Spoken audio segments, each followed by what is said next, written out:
A lot of people ask me when they first come to the office, what is a chiropractic adjustment? Most people have never been to a chiropractor before.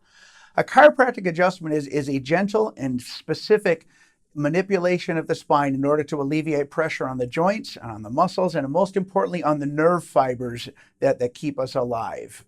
Yeah. Chiropractic adjustments have been shown to be effective in helping our body to heal itself so that we don't necessarily have to treat conditions.